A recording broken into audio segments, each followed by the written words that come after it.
जय हिंद साथियों, मैं लेकर आ चुका हूँ आप सभी के सामने एक एसएससी जीडी का इम्पोर्टेंट मोस्ट टेस्ट, यानी जिसे आप बोल सकते हो पूरा पेपर। मेरे दोस्त, अगर आप भी चाहते हो एसएससी जीडी 2025 में सिलेक्शन लेना, तो मेरे मित्र इस क्लास को लाइक शेयर सब्सक्राइब कर लेंगे और बेल आइकन को ऑन करना नहीं भूलेंगे। और मैं आपके लिए बता दूं इम्पोर्टेंट जानकारी मेरे मित्र की, मैं आपके लिए 1000 क्वेश्चन आप देखने वाले हो यहाँ पर। हाँ दोस्त, 1000 क्वेश्चन आप तो जीके जीएस प्लस 1000 क्वेश्चन आपको मिलने वाले हैं हिंदी के। ये मैंने तैयार किया है पूरी पीडीएफ। मात्र मेरे दोस्त इसका जो मात्र रखा है 50 रुपए इसका शुल्क रखा है, जो इसकी लागत लगी है बढ़ने के लिए, ठीक है ना। उससे ज्यादा मैंने कोई नहीं रखा है। अगर ये पीडीएफ आप लेना चाहते हो मेरे मित्र, तो आप एक नंबर पे मैसेज कर देंगे मेरे को 7357539945। मेरे दोस्त ये एग्जाम के लिए इंपॉर्टेंट सेशन रहेगा और इंपॉर्टेंट क्वेश्चन रहेंगे जो 2021 से लेकर अब तक 2024 तक जो पूछे गए हैं उनके आधार पर, और कुछ नए क्वेश्चन भी लेकर आया हूँ। तो चलो आज का फर्स्ट क्वेश्चन देखते हैं मेरे मित्र, जो हमको आज क्या कहता है। तो साथियों, हिंदी की अगर बात करें तो हिंदी के आज की इस वीडियो में 20 सवाल लिए हैं और इन 20 सवालों में से 11 से 12 प्रश्न आपको बिल्कुल सही करना है। उसके बाद साथियों जीएस के क्वेश्चन होंगे, उसके बाद रीजनिंग के और उसके बाद साथियों मैथ के। तो पहला सवाल आपकी स्क्रीन पर है। यहाँ पर आपसे पूछा जा रहा है कि अमृत का विलोम क्या हो सकता है। तो अमृत का विलोम अमर होगा नहीं, मत्य होगा नहीं, विश्व होगा नहीं साथियों, विष होता है। यानी कि अमृत का विलोम पूछे तो विश्व बता देना और विष का विलोम पूछे तो अमृत बता देना। अगला देखिए करके कौन सा शब्द अंधकार का पर्यायवाची नहीं है। तो हमें यह मालूम होना चाहिए कि अंधकार के पर्यायवाची क्या क्या हो सकते हैं। देखिए, अंधकार को कहा जाता है अंधेरा, अंधकार को तम भी कह सकते हैं, अंधकार को साथियों तिमिर भी कह सकते हैं, लेकिन अंधकार को अमावस्या नहीं कहा जा सकता है। तो अंधकार का साथियों पर्यायवाची कौन सा नहीं होगा? ऑप्शन नंबर सी वाला नहीं होगा। अब उसके बाद देखिए, ये सवाल सबसे ज्यादा बार आया है एसएससी जीडी में। तो अगर अब इस बार आ जाए तो आपका क्या जवाब होगा? अवनी का साथियों विलोम आप क्या बताओगे? तो अवनी का विलोम क्या होता है साथियों? अंबर होता है। राइट आंसर आपका ऑप्शन नंबर सी हो जाएगा। उसके बाद देखिए कह रहे कि अनल शब्द का पर्यायवाची क्या हो सकता है। तो अनल की अगर बात करें, देखिए आपको दो चीजें याद रखना है। एक तो आपको ध्यान रखना है साथियों अनल का मतलब क्या होता है, और अनल का मतलब होता है साथियों आग। और एक और आपसे पूछा जाता है साथियों अनिल का मतलब क्या होता है। अनिल की अगर बात करें तो अनिल का मतलब होता है साथियों वायु और अनिल का मतलब होता है आग। यानी कि आग कहां पर लिखा हुआ है? तो आग कह लो या अग्नि कह लो। देखिए अगला सवाल आपके स्क्रीन पर कह रहे अनियमित के लिए उचित वाक्यांश चुनिए। अनियमित का मतलब साथियों क्या होता है आपको मालूम होना चाहिए। कह रहे जिस पर कोई नियंत्रण ना हो, नहीं, जो नियम के अनुकूल ना हो उसको कहा जाएगा साथियों अनियमित। यानी कि इस सवाल का जवाब आपका अगर है ऑप्शन नंबर बी के साथ तो बिल्कुल करेक्ट है। अगला सवाल आपकी स्क्रीन पर है, कह रहे जवान पर लगाम न होना। कुछ लोग होते हैं जिनकी जबान पर लगाम नहीं होता है, उनके लिए क्या कह सकते हैं? स्पष्टवादी होना, अनावश्यक रूप से स्पष्टवादी होना। देखिए, एक तो एक तरीके से बात करें, कोई व्यक्ति होता है स्पष्टवादी, यानी कि अपनी बात स्पष्ट रखे वो, ठीक है, लेकिन एक होता है अननेसेसरी तरीके से वो अपनी बातें रख रहा है, यानी कि अनावश्यक रूप से स्पष्ट, वो क्लियरेंस एक तरीके से दे रहा है। तो मैं कहूंगा जबान पर लगाम न होने का सबसे सही अर्थ जो होगा वो अनावश्यक रूप से स्पष्टवादी होना, ये हो जाएगा। ना कि सदैव कठोर वचन कहना होगा और ना ही सर्वत्र अपनी वाग्मिता दिखाना होगा। उसके बाद देखिए कह रहे कि निम्नलिखित में से शुद्ध वर्तनी वाले शब्द बताइए। यानी कि अध्ययन आपको बताना है कैसे लिखा जाता है। तो अध्ययन साथियों जैसे ऑप्शन नंबर सी में लिखा हुआ है ना, ऐसे लिखा जाता है। तो अगर आपका भी जवाब यहाँ पर ऑप्शन नंबर सी के साथ था तो मैं कहूंगा आपका जवाब यहाँ पर बिल्कुल करेक्ट। तो भाई बहुत बढ़िया, वेरी गुड क्लास। अगला देखिए कह रहे के साथियों अल्पाहारी, क्या अल्पाहारी शब्द के लिए उचित वाक्यांश आपको यहाँ पर बताना है। यानी कि यहाँ पर अगर बात करें, जो कंदमूल खाता हो उसको अल्पाहारी कहेंगे नहीं, जो फल खाता हो उसको कहेंगे नहीं, जो पकवान खाता हो उसको भी नहीं कहेंगे, जो कम खाता हो उसके लिए एक शब्द का इस्तेमाल किया जा सकता है अल्पाहारी, उसको कहा जाएगा। तो जिनका आंसर यहाँ पर ऑप्शन नंबर डी के साथ है, मैं कहूंगा आंसर आपका बिल्कुल करेक्ट है। उसके बाद देखिए अगले नंबर का साथियों सवाल है आपके स्क्रीन पर, कह के छठी का दूध याद आना, इसको हम लोग क्या कह सकते हैं। तो अगर बात करें बुरा हाल होना, इसको कहा जाता है कि छठी का दूध याद आना, या पराजित होना, या बचपन की याद करना, या भूख लगना। तो सबसे सटीक जवाब आपका अगर है ऑप्शन नंबर ए तो बिल्कुल करेक्ट है। अगला देखिए कह रहे शुद्ध शब्द कौन सा है, इसमें से फटाफट आप लोग बता दीजिए। देखिए चिन्ह सही नहीं, तरीके सही नहीं लग रहा है, कृपा भी नहीं, और दवाइयां भी गलत लिखा है। मैं कहूंगा निर्भर की अगर बात करें, ये सबसे सही शब्द यहाँ पर लग रहा है, शुद्ध शब्द लग रहा है। उसके बाद देखिए युगों से चले आने वाले के लिए एक शब्द क्या होगा? युगों से चले आने वाले के लिए एक शब्द क्या होगा, बताने की कोशिश कीजिए। चलिए युगों से चले आने वाले के लिए एक शब्द साथियों सनातन हो जाएगा। क्या हो जाएगा? सनातन हो जाएगा, युगांतर नहीं होगा साथियों, सनातन होगा। आंसर आपका ऑप्शन नंबर डी के साथ जाएगा। अगला सवाल देखिए, कह रहे कि निम्नलिखित वाक्य के किस अंश में साथियों त्रुटि है? तो कल जो आदमी को आपने बुलाया था वह आज आ गया। तो यहाँ पर आपको बताना है साथियों गलती कहाँ पर आपको लग रही है, बताइए। देखिए, कल जो आदमी को आपने बुलाया था ये नहीं होना चाहिए साथियों। कल जिस आदमी को आपने बुलाया था वह आज आ गया। तो यहाँ पर जो की जगह पर साथियों क्या आना चाहिए? जिस आना चाहिए। तो ये कहाँ पर लिखा हुआ है? ये साथियों यहाँ पर लिखा हुआ। तो मैं कहूंगा दिक्कत इसी में है, त्रुटि इसी में है, तो यही आपका सही जवाब हो जाएगा। अगला देखिए, आपके स्क्रीन पर साथियों क्वेश्चन है और मुझे बताइए आपका सही जवाब क्या होगा। कहा जा रहा है कि सुरेश के लिए एक इमला लिखना है, सुरेश के लिए एक फोन लिखना है, या सुरेश के लिए एक पत्र, या सुरेश के लिए एक दिन लिखना है। तो यहाँ पर अगर बात करें तो सुरेश के लिए एक पत्र लिखना है, ये सबसे सटीक जवाब यहाँ पर आपका हो जाएगा। उसके बाद देखिए, निम्नलिखित वाक्य के किस अंश में साथियों त्रुटि है? देखिए यहाँ पर आपको साथियों बताना है असमय वर्षा के कारण अधिकतर फसल नष्ट हो गई। क्या अधिकतर फसल साथियों नष्ट हो गई? असमय वर्षा के कारण अधिकतर फसल नष्ट होगी। इसमें आपको बताने की दिक्कत साथियों कहां पर आ रही है? तो असमय वर्षा यहाँ पर अगर बात करें, जो ऑप्शन नंबर ए में लिखा है ये तो बिल्कुल सही लिखा है, इसमें कोई दिक्कत नहीं है, सही है। के कारण ये भी बिल्कुल सही लिखा हुआ है। अधिकतर फसल साथियों ने, ये अधिकतर सही नहीं लग रहा है, ठीक है, ज्यादातर यहाँ पर हो जाता है, कोई दिक्कत नहीं थी। तो मैं कहूंगा दिक्कत कहाँ पर है? दिक्कत यहाँ पर है, बाकी ये भी बिल्कुल सही लिखा हुआ है। खैर, अगला सवाल देखिए, करके श्री राम 14 दिन के बाद वन लौटे थे, या 14 माह के बाद, या 14 वर्ष के बाद, या 14 रात के बाद। तो आपको यहाँ पर बताना है कौन सा शब्द आएगा साथियों? वर्ष शब्द आ जाएगा, यानी कि 14 श्री राम 14 वर्ष के बाद वन लौटे थे, ये होना चाहिए। उसके बाद देखिए क्या आपसे साथियों यहाँ पर कहा जा रहा है, कह रहे कि 4 आदमी के लिए खाना बना दो। अब या इस आदमी की जगह पर क्या आना चाहिए? 4 प्राणियों के लिए खाना बना दो, ये नहीं होना चाहिए। 4 मनुष्यों के लिए खाना बना दो, ये भी नहीं होना चाहिए। 4 आदमियों के लिए, ये आपका बिल्कुल सही लग रहा है, यानी कि 4 आदमियों, यहाँ पर आदमी नहीं आना चाहिए, आदमियों आना चाहिए। उसके बाद देखिए कह रहे कि उस समय चरखा घूमना भी एक अनुशासन था, उस समय चरखा सीखना भी एक अनुशासन था, या चलाना, या साथियों लेना। तो आपको बताने की खाली जगह में कौन सा शब्द आएगा? मैं कहूंगा चलाना यहाँ पर आपका सही जवाब हो जाएगा, यानी कि उस समय चरखा चलाना भी एक अनुशासन था, ये पूरा वाक्य आपका बनेगा। अब उसके बाद देखिए अगला सवाल आपके स्क्रीन पर है साथियों, पूछा आपसे जा रहा है, मेरे भाई के शादी के लिए अनेकों प्रस्ताव आए। मेरी भाई के शादी के लिए अन्य की पहली बात तो यहाँ पर आपसे ये पूछा गया है कि रेखांकित खंड को प्रतिस्थापित कीजिए, यानी कि साथियों यहाँ पर आप अगर बात करते हैं, ये अनेक जो है ना, ये अनेक नहीं आना चाहिए। क्या आना चाहिए? एक नहीं। मेरे भाई के शादी के लिए एक प्रस्ताव आए, नहीं, अनेक प्रस्ताव आए। क्या होना चाहिए? सभी भी नहीं होना चाहिए, अधिक भी नहीं होना चाहिए, यानी कि अनेकों की जगह अनेक आना चाहिए था। अगला देखिए कह रहे कि आपने इनकी बात सुन ली, अब मेरी भी सुनने की कृपा करो। तो निम्नलिखित वाक्य के किस अंश में साथियों त्रुटि है, ये आपसे पूछा जा रहा है, मुझे बताइए। देखिए आपने इनकी बात सुन ली, यहां तक तो ठीक है।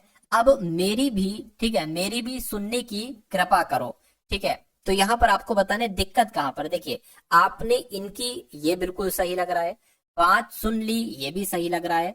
अब मेरी भी सुनने की कृपया करें, ठीक है। तो करो नहीं आना चाहिए, कृपा करें आना चाहिए। तो मैं कहूंगा दिक्कत कहां पर है? दिक्कत आपके ऑप्शन नंबर डी में है, तो यही आपका राइट आंसर है। हिंदी का सवाल, अंतिम सवाल कह रहे के रेखांकित खंड को प्रतिस्थापित कीजिए, दादी के प्राण निकल गया। तो निकल गया की जगह पर चले गए होना चाहिए, मैं कहूंगा नहीं।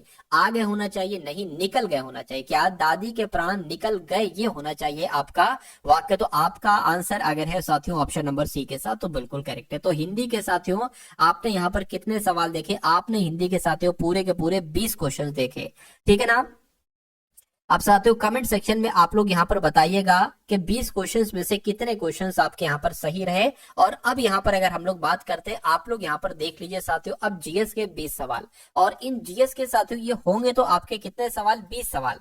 जीएस के 20 सवालों में आपको साथियों लगभग 10 के आसपास सवालों को आंसर देना ही देना है। देखिए कह रहे कि घनानंद को हराकर मौर्य साम्राज्य की स्थापना किसने की थी? तो आपको मालूम होना चाहिए साथियों चंद्रगुप्त ने, यानी कि घनानंद को हराकर मौर्य साम्राज्य की स्थापना चंद्रगुप्त जी ने की थी। अगला देखिए कह रहे कि मौर्य साम्राज्य की राजधानी कौन सी थी? तो मौर्य साम्राज्य की राजधानी साथियों पाटलिपुत्र थी। क्या थी? पाटलिपुत्र थी। उसके बाद देखिए गांधार कला शैली के तहत विकसित हुई है, यानी कि जो गांधार कला शैली स्कूल ऑफ आर्ट की अगर बात करें, ये कुषाणों के तहत विकसित हुई है, कुषाणों ने इसको विकसित किया गया है। ये सवाल आपसे एग्जाम में पूछा जाएगा।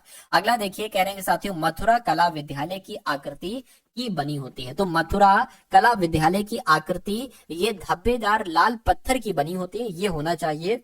खाली जगह में आपका ऑप्शन नंबर सी वाला आ जाएगा। अगला देखिए, कह के भारत में वैष्णववाद की वृद्धि का प्रमाण हेलियोडोरस स्तंभ किस भारतीय शहर में, यानी कि जो हेलियोडोरस स्तंभ है ना, ये कहां पर है साथियों, ये विदिशा में है। कहां पर है, ये विदिशा में है साथियों, ये आपको मालूम होना चाहिए। नेक्स्ट नंबर का सवाल है, कह रहे कि स्वतंत्रता के बाद भारत के पहले उप प्रधानमंत्री कौन थे। तो स्वतंत्रता के बाद भारत के पहले उप प्रधानमंत्री कौन थे, तो सरदार वल्लभ भाई पटेल थे।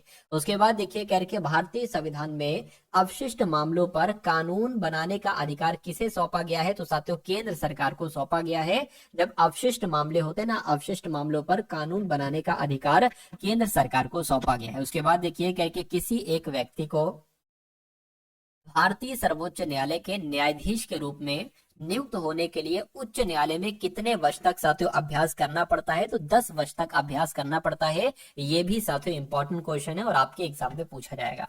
साथियों अगर आपने अभी तक इस वीडियो को लाइक नहीं किया तो फिर साथियों आपने गलती की, वीडियो को लाइक कर दिया करिए, क्योंकि साथियों वीडियो को लाइक करके मुझे मालूम पड़ता है कि भाई हाँ इतने लोगों ने देखी है और उसमें से इतने लोगों ने लाइक किया है, मेरा मोटिवेशन बढ़ता है और अगली वीडियो में मैं आपके लिए और ज्यादा मेहनत करता हूँ। तो कम से कम साथियों एक लाइक का बटन दबा दीजिए, आपका कुछ नहीं जाएगा लेकिन मुझे जरूर मोटिवेशन मेरा बढ़ जाएगा, ठीक है ना। और एक तरीके से अगर बात करें साथियों, हर इंसान को काम करने के लिए मोटिवेशन की जरूरत होती है। जैसे आपको पढ़ने के लिए मोटिवेशन की जरूरत होती है, ऐसे मुझे भी काम करने के लिए मोटिवेशन की जरूरत होती है, ठीक है ना। चलिए तो साथियों अब अगला सवाल देखिए और इस सवाल का जवाब बताइएगा। साथियों आज जो मैंने यहाँ पर रीजनिंग के और मैथ के क्वेश्चंस लिए ना, वो बहुत टॉप लेवल के लिए हैं, तो इन क्वेश्चंस को भी आप जरूर देखकर जाइएगा। यानी कि भारत के सर्वोच्च न्यायालय की शक्ति के संदर्भ में न्यायिक समीक्षा का अर्थ क्या है। तो अगर बात करें न्यायिक समीक्षा की, यहाँ पर साथियों बात की गई है, यह भारत के प्रधानमंत्री को आपातकाल के समय सलाह देता है, मैं कहूंगा नहीं।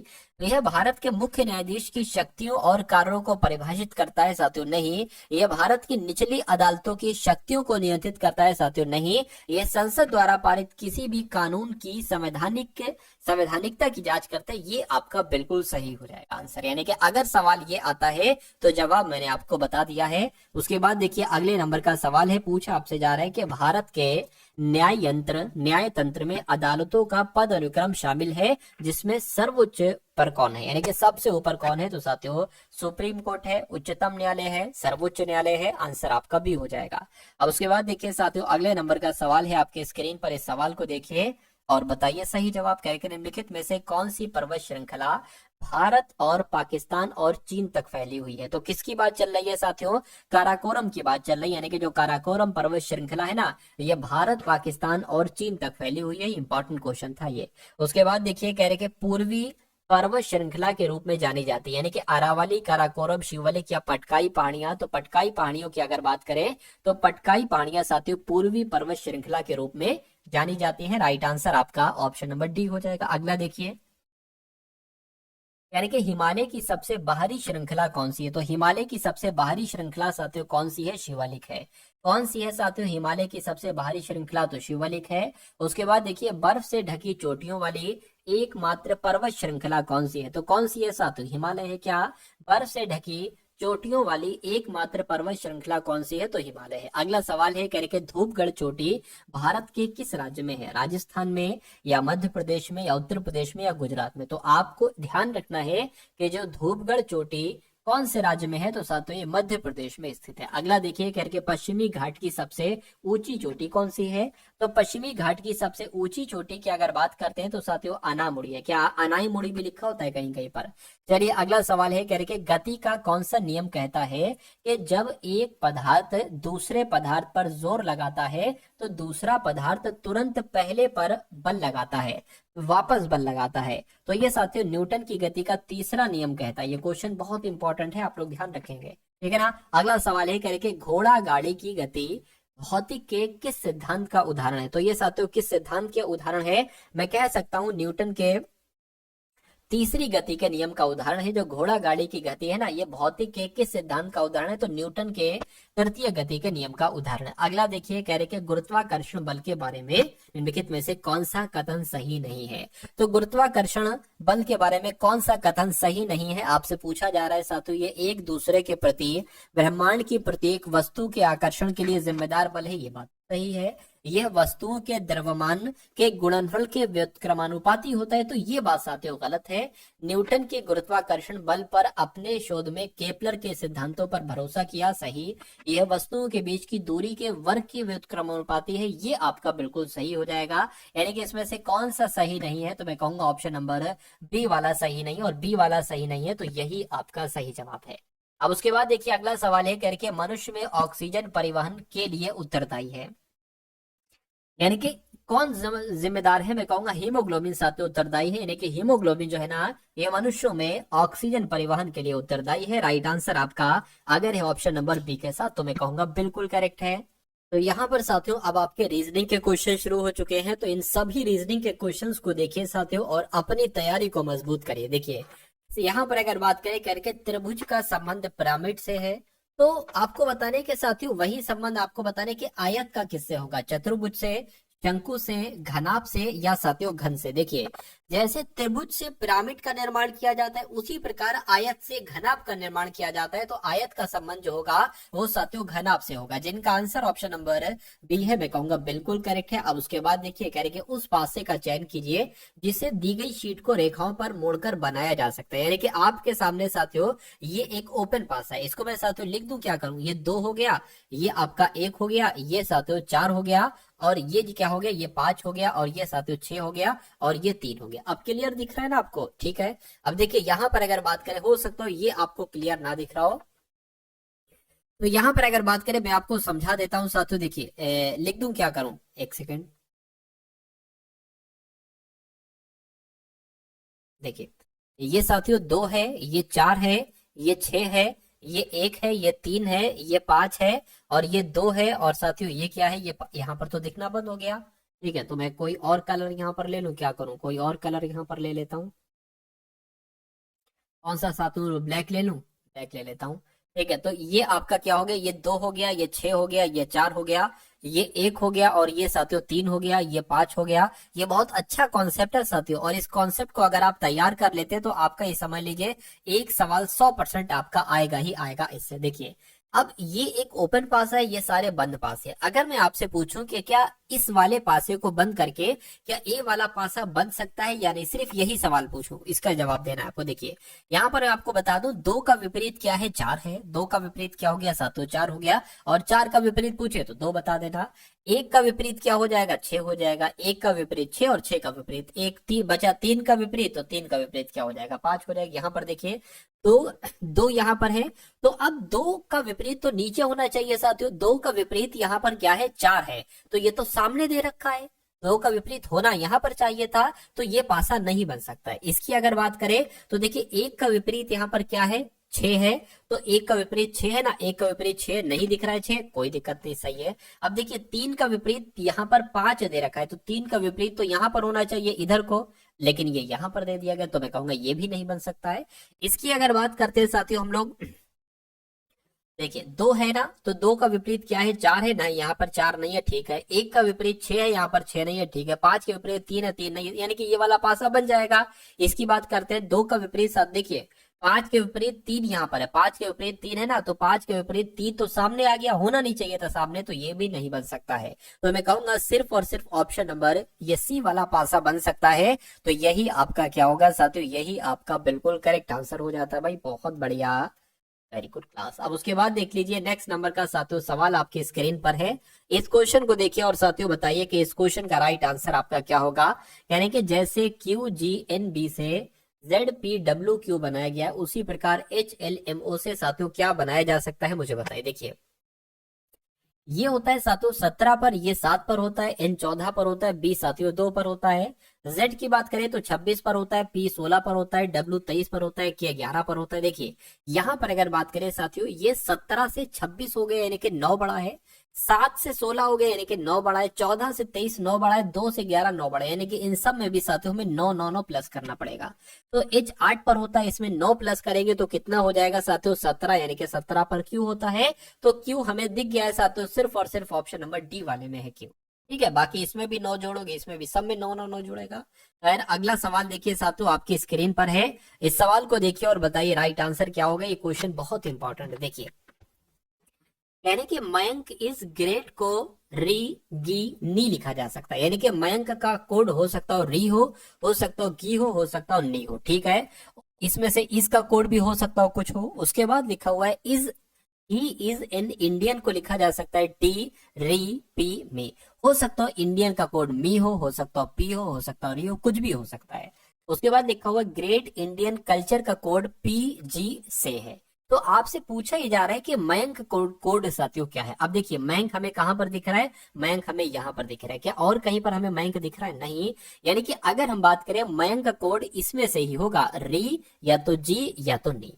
अब देखिए इसको निकालने के लिए हमें क्या निकालना पड़ेगा, हमें इज का कोड निकालना पड़ेगा और ग्रेट का कोड निकालना पड़ेगा। हमें इज का कोड निकालना पड़ेगा और साथियों हमें ग्रेट का कोड निकालना पड़ेगा। उसके बाद हमें मालूम पड़ पाएगा कि मयंक का आखिर कोड क्या है। तो ये काम आप कर लीजिए। देखिए इज का कोड कैसे निकाल सकते, इज एक तो यहां पर है और एक अगर बात करते हैं साथियों इज यहां पर है, यानी कि इसमें से और इसमें से कोई चीज सेम लग रही है वो बता दीजिए मुझे। देखिए री क्या यहाँ पर है साथियों, री यहाँ पर है बिल्कुल, जी यहाँ पर है जी नहीं है, नी यहाँ पर है नी बनी, यानी कि आर ई जो होगा ना साथियों, आर ई ये आपका किसका कोड हो जाएगा, आर ई आपका साथियों इज का कोड हो जाएगा। अब देखिए ये आंसर नहीं हो सकता, क्यों? क्योंकि ये इज का कोड है, हमें मयंक का कोड देखना है। अब ग्रेड का कोड देख लीजिए, ग्रेड एक तो यहाँ पर है और एक ग्रेड कहाँ पर है, एक आपका यहाँ पर है, यानी कि ग्रेड का कोड इसमें से होगा।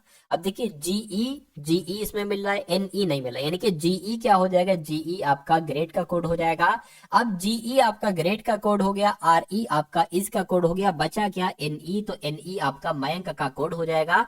तो एनई आपका राइट आंसर हो जाएगा, जो कौन से ऑप्शन में साथियों, ऑप्शन नंबर डी वाले में। तो इस सवाल को ऐसे करना है साथियों, बिल्कुल घबराना नहीं इस सवाल को करने में, क्योंकि जो घबरा गया फिर वो सही तरीके से साथियों सवाल को कर नहीं पाएगा, कोई ना कोई गलती कर देगा और गलती कर देगा फिर इस सवाल को स्किप करके चला जाएगा।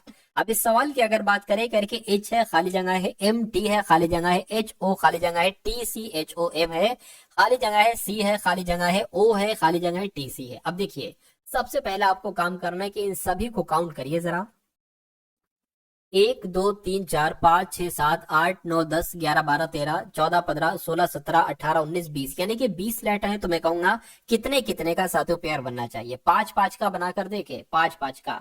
वैसे बन तो फिर किसका बनेगा, 4 का भी बन सकता है, 5 का देखिए एक बार, 1 2 3 4 5 ये अलग, 1 2 3 4 5 ये अलग, 1 2 3 4 5 ये अलग, 1 2 3 4 5 ये अलग। आप देख रहे हैं कि अंत में टीसी आ रहा है, एक तो टीसी यहां पर है और एक यहां पर है, यहां पर सी नहीं है तो टी साथियों हमने लिख दिया। अब हमें पूरा मिल गया H O M T C, तो साथियों एच ओ एम यहाँ पर एम आ जाएगा और टीसी लिखा हुआ, एच ओ ओ यहाँ पर आ जाए एच ओ एम और टीसी आ गया। ठीक है, एच ओ यहाँ पर एच आ जाएगा, H O M T C हो गया, सब कुछ हमने लिख लिया। यानी कि अब आपको देखना है कि आपने अपने पेन से क्या क्या लिखा है, आपने ओ लिखा है, आपने सी एम लिखा है, आपने सी लिखा है, एम लिखा है, आपने टी लिखा है, आपने एच लिखा है, एम लिखा है। तो अगला काम आपको करना है कि ये कौन से ऑप्शन में लिखा हुआ है, O C M T H M कहां पर लिखा हुआ है साथियों, ऑप्शन नंबर डी में लिखा हुआ है। तो यही आपका बिल्कुल सही जवाब हो जाएगा। ऐसे सवालों को साथियों आपको करना होगा। चलिए अब अगला सवाल देखिए क्या कहा जा रहा है, करके एक कागज का टुकड़ा आपके पास है कुछ ऐसे करके,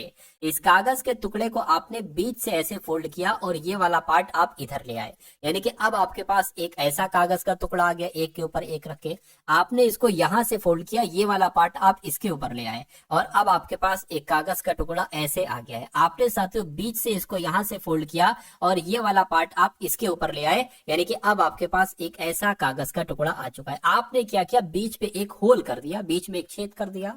तो जब आप इस वाले पार्ट को ओपन करोगे तो यहां पर भी एक होल हो जाएगा ना, बिल्कुल हो जाएगा। ठीक है ना। उसके बाद साथियों यहां पर अगर हम लोग बात करते हैं कि जब ये वाला पूरा पार्ट यहाँ पर ऐसे करके साथियों खोलोगे तो यहाँ पर भी 2 होल होंगे, बिल्कुल होंगे। एक होल यहाँ पर दिखेगा आपको और एक होल यहाँ पर आपको दिखेगा। ऐसे ही साथियों जब आप ये चीज यहाँ पर खोलेंगे ना, ये चीज खोलेंगे ना, तो एक होल यहाँ पर दिखेगा, एक यहाँ पर दिखेगा, एक यहाँ पर दिखेगा, एक यहाँ पर दिखेगा। तो अब आपको देखने के ऐसा कौन से ऑप्शन में आपको नजर आ रहा है, यहाँ पर नहीं, यहाँ पर नहीं, यहाँ पर नहीं साथियों, ऐसा ऑप्शन नंबर डी में हमें नजर आ रहा है। तो ये सवाल साथियों ऐसे होगा। समझ गया ना साथियों, क्या सवाल था, क्या सवाल में आपसे पूछा गया था। तो आंसर आपका जो जाएगा वो किस ऑप्शन के साथ जाएगा, ऑप्शन नंबर डी के साथ जाएगा। अब अगला सवाल देख लीजिए आप लोग और बता दीजिए कि इस सवाल का सही जवाब आपका क्या हो सकता है। क्या कहा जा रहा है, कह रहे कि साथियों कुछ लॉकर चाबियां हैं। तो मान लेते हैं साथियों ये क्या हो गई, ये आपकी लॉकर हो गई। तो कुछ लॉकर क्या कहा गया है साथियों, कुछ लॉकर चाबियां, कुछ लॉकर क्या हो गई, कुछ लॉकर चाबियां हो गई, कुछ लॉकर चाबियां हो गई। यानी कि उसके बाद लिखा है कुछ चाबियां दरवाजे हैं। तो मान लीजिए कुछ चाबियां क्या हो गई साथियों, दरवाजे होंगे। क्या, कुछ चाबियां एक तरीके से अगर बात करें दरवाजे हो गई। अब निष्कर्ष को पढ़िए और बताइए कौन सा निष्कर्ष सही है, कौन सा निष्कर्ष यहाँ पर गलत है। कह रहे कि कुछ लॉकर दरवाजे हैं, देखिए कुछ लॉकर दरवाजे हैं नहीं है। हाँ, अगर ये होता कुछ लॉकर चाबी है तो हम मान सकते थे, लेकिन कुछ लॉकर दरवाजे का है, दरवाजे तो उधर को है, तो मैं कहूंगा ये गलत हो जाएगा।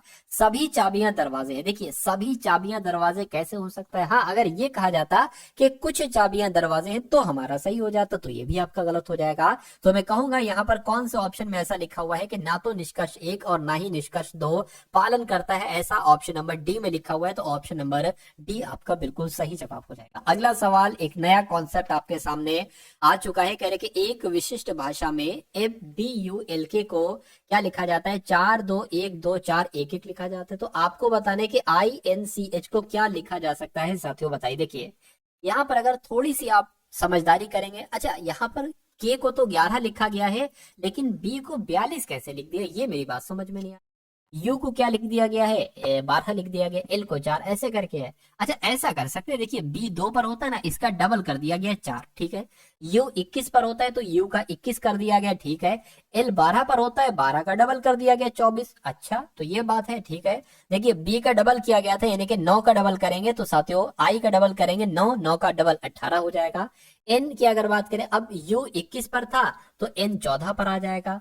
एल का डबल किया गया था तो सी का डबल करेंगे 6 आ जाएगा।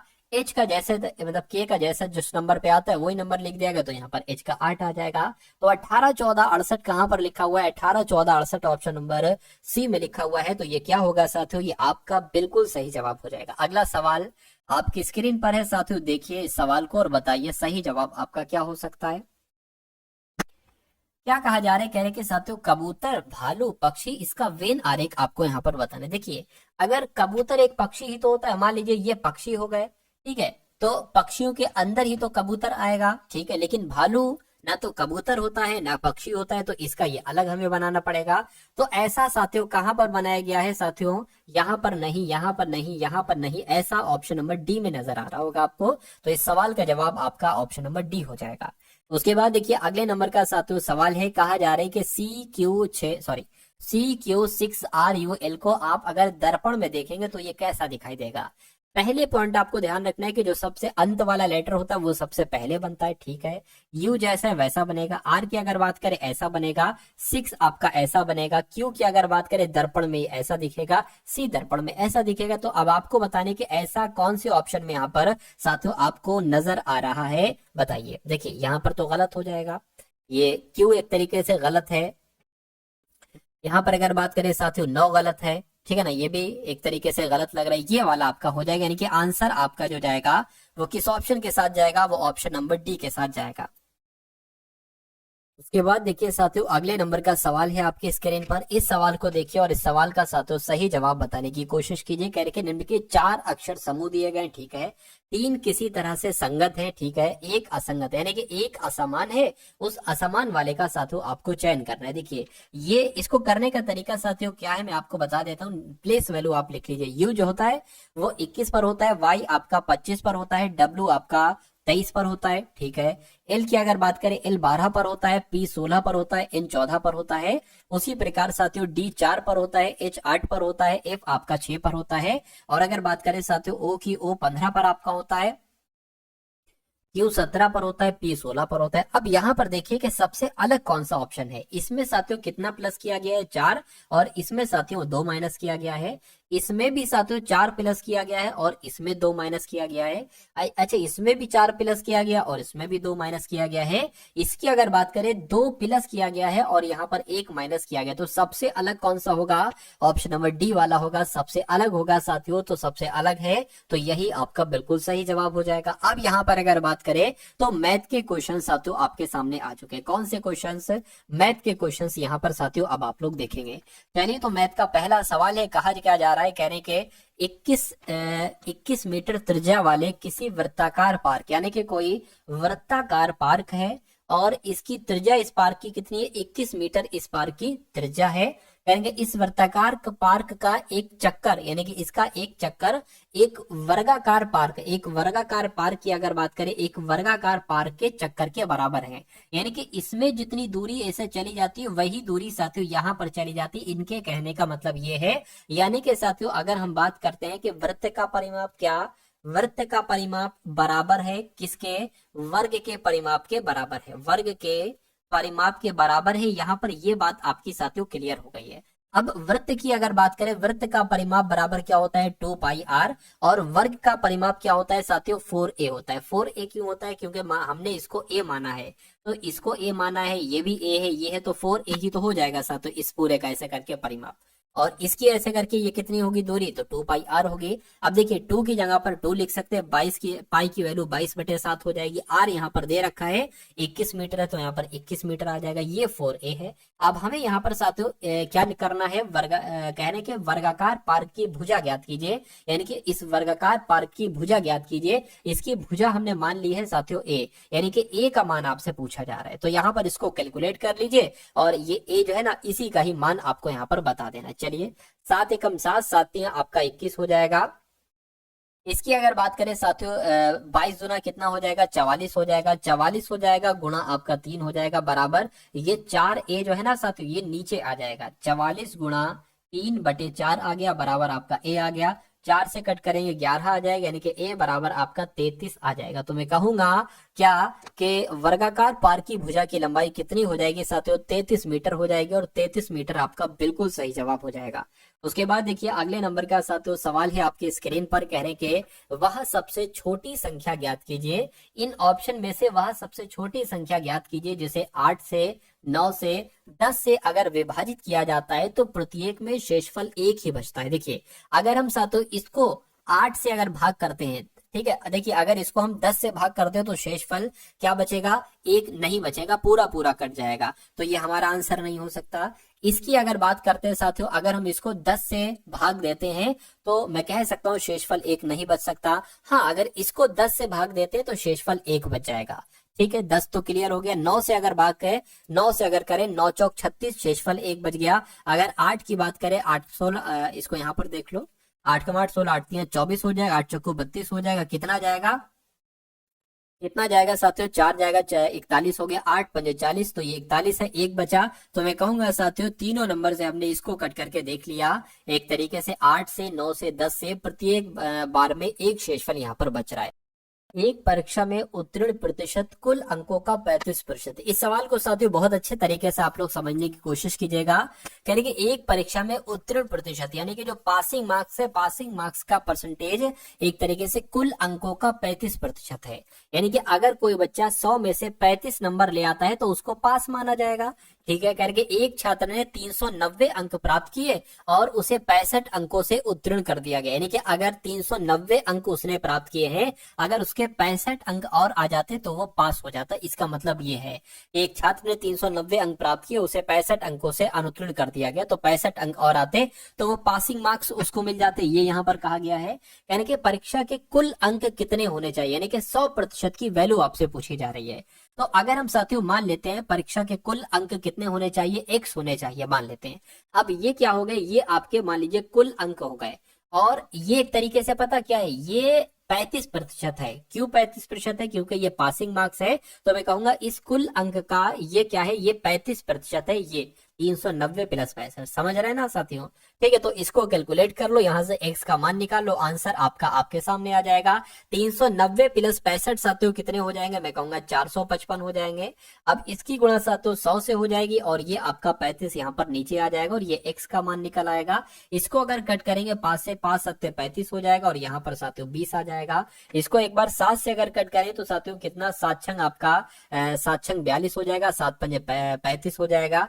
65 दूना कितने हो जाएंगे, 130 हो जाएंगे और मैं कहूंगा 0 लग जाएगा। तो साथियों 1300 यहाँ पर आ जाएगा, यानी कि परीक्षा के कुल अंक कितने होने चाहिए, तो 1300 साथियों होने चाहिए। राइट आंसर आपका ऑप्शन नंबर डी हो जाएगा। अगला सवाल और आज के इस वीडियो का अंतिम क्वेश्चन आपकी स्क्रीन पर है साथियों, देखिए।